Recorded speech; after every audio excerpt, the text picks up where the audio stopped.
Hello everyone, and welcome back to Meghan and Harry Tales, the channel where we dive deep into the stories behind the headlines, spotlighting the lives, values and journeys of the Duke and Duchess of Sussex.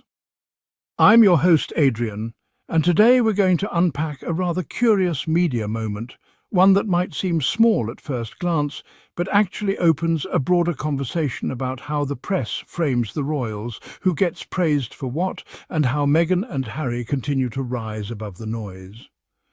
Recently, TV presenter Eamonn Holmes made headlines for dismissing museum collections as, quote, old rubbish during a discussion about the Princess of Wales's visit to the new V&A East Storehouse in London.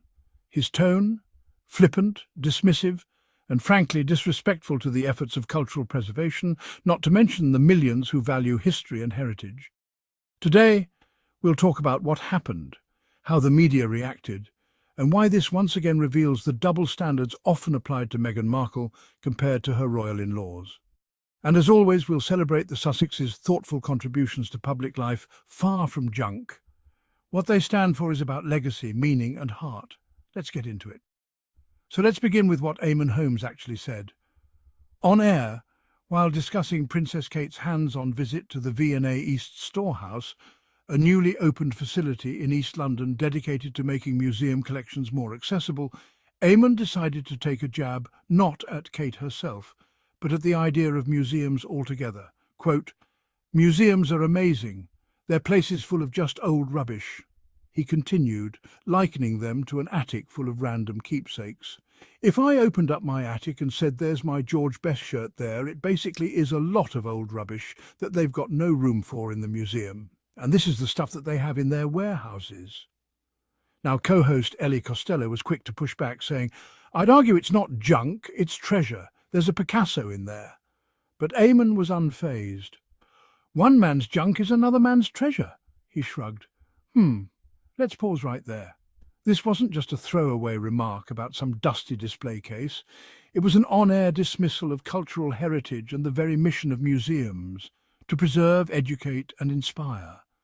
And it also gives us a unique glimpse into how public figures feel entitled to degrade institutions or celebrate them depending on who's involved.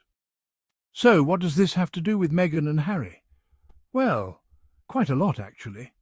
Now, I want you to imagine something with me.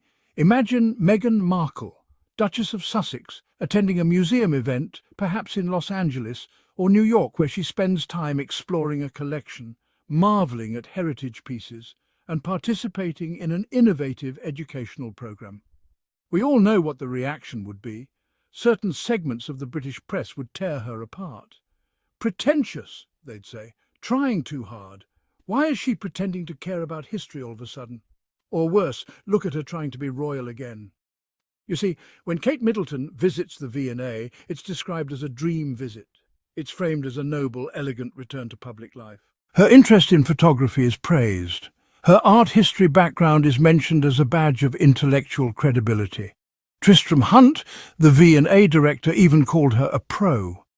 But when Meghan showcases her own passions, like her thoughtful curations with SmartWorks, or when she included historical symbolism in her Invictus speeches, or even when she discussed her admiration for African and American heritage art in her Archetypes podcast, those same media voices cast her as inauthentic. It's a tale as old as well, the British monarchy. The press has often assigned grace and intelligence to one woman and attributed manipulation and ambition to the other. And the irony? Meghan has always done the work. Let's talk about Meghan's relationship with history, art and cultural preservation.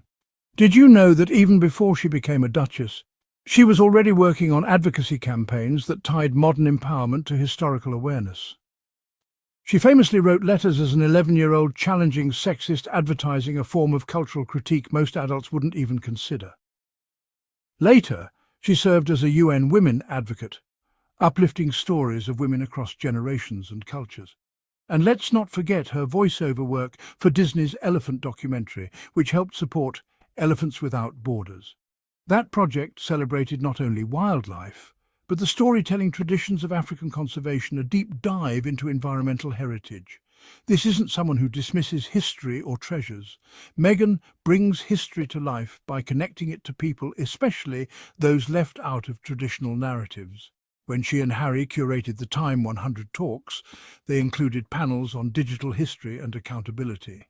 When they founded Archewell, they emphasized storytelling, education, and uplifting voices from every walk of life. Does that sound like junk to you? It's legacy. It's meaning. And it's done with grace and authenticity. Let's be fair, Kate's visit to the V&A East was certainly worthwhile. She showed genuine interest, engaged with staff, and supported a new public institution. No criticism here. We can absolutely celebrate her doing something meaningful. But here's the rub. It's not that Kate shouldn't be praised. It's that Meghan never gets the same kind of praise, even when she does the same kind of work, often with more depth and personal initiative. Kate can step into a museum, touch a few items, and walk away with glowing headlines. Meghan can launch a full women's employment initiative, produce a powerful docuseries about race and royalty, and advocate for vaccine equity on global platforms, and still be accused of attention-seeking. So when Eamonn Holmes jokingly brushes off museums as storage rooms for junk, we have to ask if someone like Meghan were the one hosting the event. Would he have made the same joke? Or would he have found a different way to undermine her? We've seen it too many times to pretend otherwise. Now let's turn to Prince Harry. If anyone understands the weight of heritage, it's him. Raised amidst the grandeur of Windsor and Balmoral, Harry has always felt the pull between history and humanity. But unlike those who romanticize castles and carriages, Harry has worked to modernize legacy to focus not on symbols, but substance. The Invictus Games are a perfect example, a celebration of resilience, honor, and international unity. That's a form of heritage to military service, courage, community, and Harry made it inclusive. Whether through Sentebale, helping children affected by HIV in Lesotho, or the Diana Awards, keeping his mother's humanitarian light alive, Harry proves that legacy doesn't mean dusty rooms and oil paintings. It means action. He and Meghan aren't building museums, they're building movements. Eamonn Holmes' old rubbish comment wasn't just an offhand joke. It was a microcosm of a media world that struggles to respect things that don't fit a narrow definition of culture or class. But here's the thing. Real legacy is not what's locked behind glass cases. It's what moves people, it's what educates, it's what changes lives. And that's why Meghan and Harry's work matters.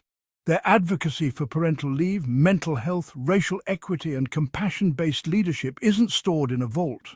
It's out there in the world, helping people every day. No matter how many snide remarks get made on morning TV or how many headlines try to twist their narrative, their work isn't junk, it's treasure. And it's time the world started seeing it that way. As we wrap up today's story, let me leave you with this. We live in a world that often rushes to judge, to dismiss, to label things and people as junk before even understanding what they represent. But legacy, true legacy, isn't about glossy headlines or royal blue outfits. It isn't defined by the objects we put in museums or the institutions we tour. Legacy is about the values we uphold, the lives we touch, and the future we dare to imagine. And in that sense, Meghan and Harry are crafting one of the most meaningful modern legacies of any public figures today. They aren't curating dusty displays, they are creating living movements, whether it's Meghan supporting women re-entering the workforce or Harry empowering wounded veterans to reclaim their identities. They're building something far more enduring than any bronze statue. They're building hope. Hope for those who've been silenced.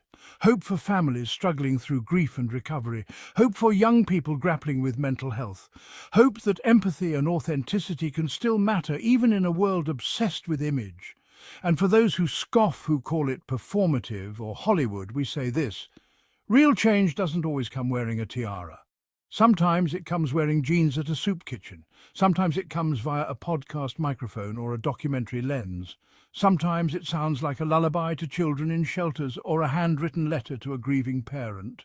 Sometimes it even comes from walking away from a palace so you can walk towards something bigger. Let's indulge a brief moment of imagination.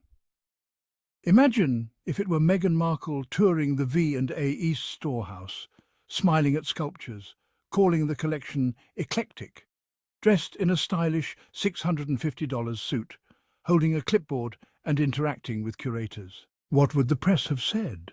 Would they praise her art history background? Would they focus on the confidence she exuded? Would they call her a pro? Or would they imply she was putting on airs, playing princess in a place she no longer belongs? Would they pick apart her outfit, her nails, her tone, the way she carried a purse? We all know the answer.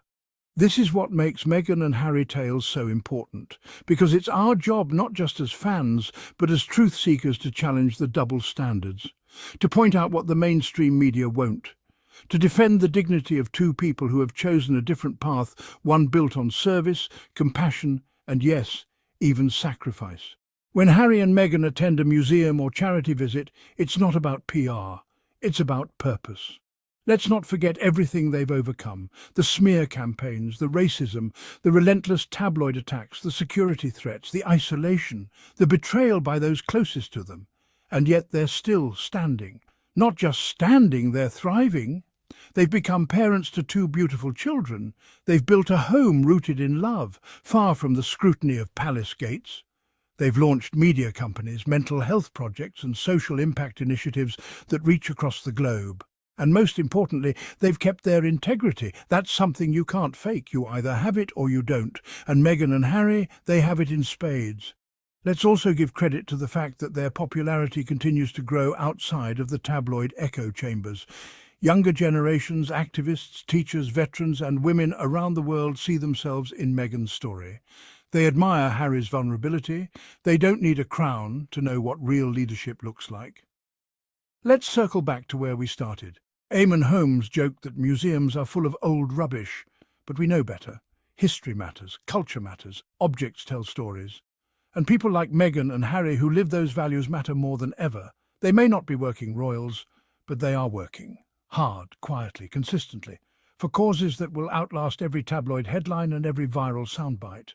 So the next time someone questions their worth, their sincerity, or their place in the royal story, remember this. Some people inherit thrones, others build them with grace, grit, and heart.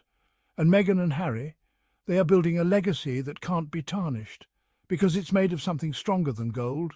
It's made of truth. Thank you for joining us for another episode of Meghan and Harry Tales. I'm Adrian, and I hope today's story reminded you of the power of standing up for justice, for dignity, and for each other. If you found this video insightful, don't forget to like, share, and subscribe. Drop a comment below and let us know what you think about the media double standards, Eamonn Holmes' comments, and Meghan and Harry's ongoing journey. Until next time, take care and keep telling the real stories that matter.